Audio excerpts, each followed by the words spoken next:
Assalamualaikum warahmatullahi wabarakatuh. Kami, kelompok komunikasi internasional dari Universitas Jayabaya, ingin mempresentasikan hasil kerja kami tentang isu-isu global, dan kami mengambil tema climate change.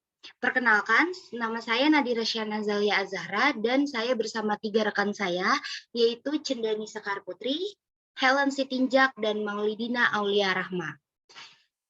Tidak perlu berlama-lama lagi, kita langsung saja mulai presentasinya. Presentasi pertama akan disampaikan oleh Maulidina Aulia Rahma.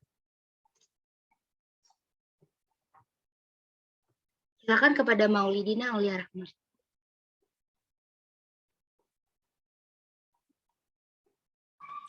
Terima kasih kepada Nadira. Baik, yang pertama adalah latar belakang. Perubahan iklim atau climate change adalah gejala naiknya suhu permukaan bumi akibat naiknya intensitas efek rumah kaca yang kemudian menyebabkan terjadinya pemanasan global. Bagi sebagian masyarakat, mungkin sudah mengenal apa itu climate change atau perubahan iklim.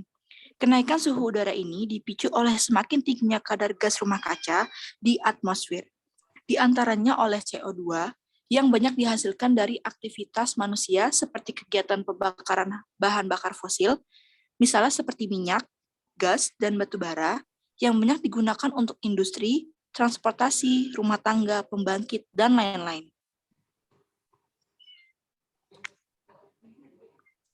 Peningkatan suhu permukaan bumi telah mengakibatkan naiknya permukaan laut dengan kemampuan menenggelamkan pulau-pulau di kawasan pesisir di seluruh dunia. Pencairan es di kutub yang diakibatkan oleh peningkatan suhu permukaan bumi akan meningkatkan resiko banjir, penurunan persediaan air, dan mengancam sedikitnya seperenam penduduk dunia.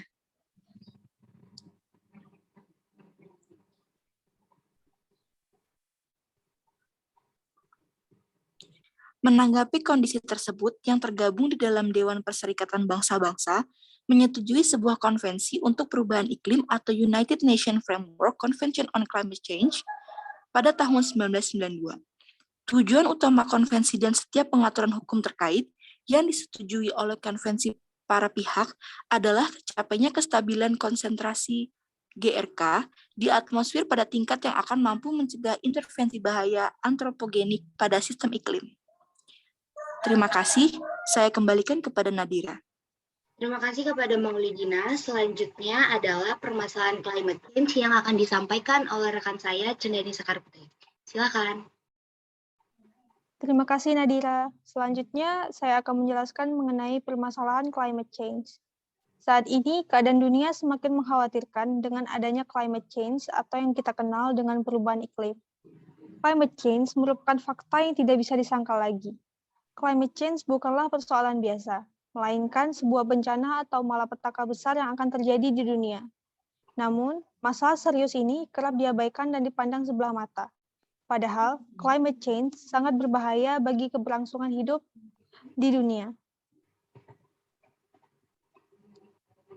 Perubahan iklim akan berdampak kepada peningkatan tinggi permukaan air laut, meningkatnya jumlah bencana alam, pergeseran rentang geografis, dan kerusakan ekosistem. Dampak perubahan iklim akan dirasakan oleh manusia, hewan, tumbuhan, maupun mikroorganisme. Faktor yang menyebabkan perubahan iklim. Berdasarkan data yang diterima Indonesia Baik, ada beberapa faktor penyebab perubahan iklim. Di antaranya, yang pertama ada efek gas rumah kaca, yang kedua pemanasan global, yang ketiga kerusakan lapisan ozon, yang keempat kerusakan fungsi hutan, yang kelima penggunaan klorofluorkarbon, yaitu CFC yang tidak terkontrol, dan juga yang keenam ada gas buang industri.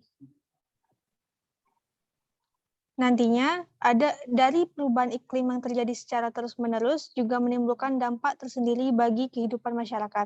Apa saja? Yaitu yang pertama, curah hujan tinggi, yang kedua, musim kemarau yang berkepanjangan, ketiga, peningkatan volume air akibat mencairnya es di kutub, yang keempat, terjadinya bencana alam, angin puting beliung, yang kelima, berkurangnya sumber air.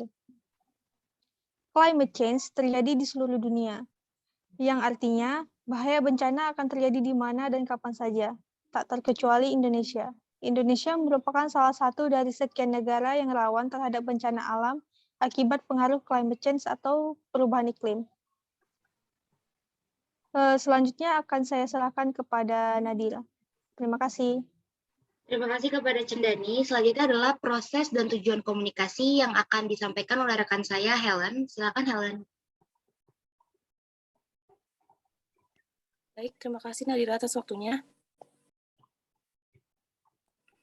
Proses dan tujuan komunikasi. Komunikasi merupakan proses penyampaian maksud dari pihak A ke pihak B. Komunikasi memiliki beberapa jenis, yaitu terdapat komunikasi verbal maupun nonverbal. Komunikasi verbal adalah komunikasi yang bersifat lisan atau menggunakan kata-kata baik lisan maupun tulisan. Sedangkan komunikasi nonverbal merupakan komunikasi yang dilakukan tanpa menggunakan kata-kata, tapi menggunakan simbol-simbol yang berlaku. Melalui komunikasi, mereka mengungkapkan perasaan, pemikiran, gagasan, berita, atau tujuan yang ingin disampaikan kepada orang lain. Saya kembalikan lagi. Baik, terima kasih kepada Helen. Selanjutnya adalah analisis berdasarkan jenis komunikasi yang akan saya sampaikan sendiri. Permasalahan iklim dari dulu sudah jadi isu global. Komunikasi yang dilakukan juga sudah beragam, mulai menyampaikan secara langsung atau melalui tindakan atau melalui campaign yang menarik untuk dapat mempengaruhi pembaca atau masyarakat. Hal yang mereka komunikasikan sudah tersampaikan kepada tujuan yang ingin dituju. Dalam hal ini, PBB juga melakukan campaign untuk aksi individu terhadap perubahan iklim dan keberlanjutannya. Setiap orang dari kita dapat membantu membatasi pemanasan global dan menjaga planet kita. Dengan membuat pilihan yang memiliki efek kurang berbahaya terhadap lingkungan, kita dapat menjadi bagian dari solusi dan mempengaruhi perubahan. Terima kasih. Selanjutnya adalah kesimpulan yang akan disampaikan oleh rekan saya, Helen Sitinga. Baik, terima kasih Nadira.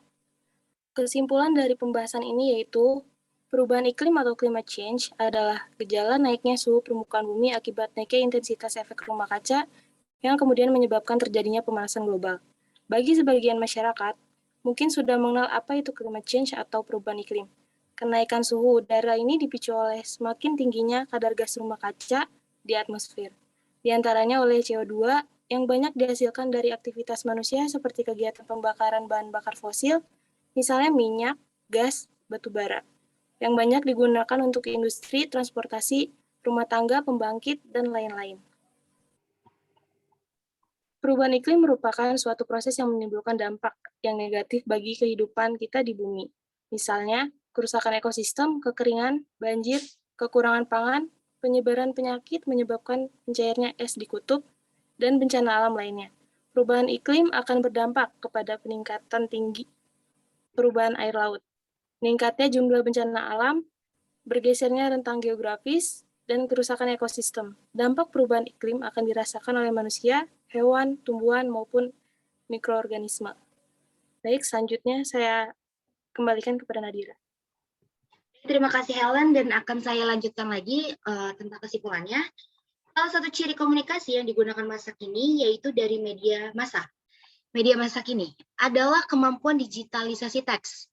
Teks tertulis, foto-foto, gambar bergerak, diagram, dan medium lainnya dikonversi ke dalam kombinasi angka-angka.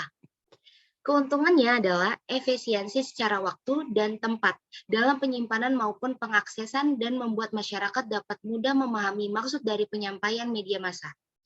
Hadirnya keuntungan ini diharapkan memberikan pemahaman kepada masyarakat dan dapat memberikan pelajaran kepada masyarakat bahwa bahayanya climate change bisa mengancam kehidupan kita semua.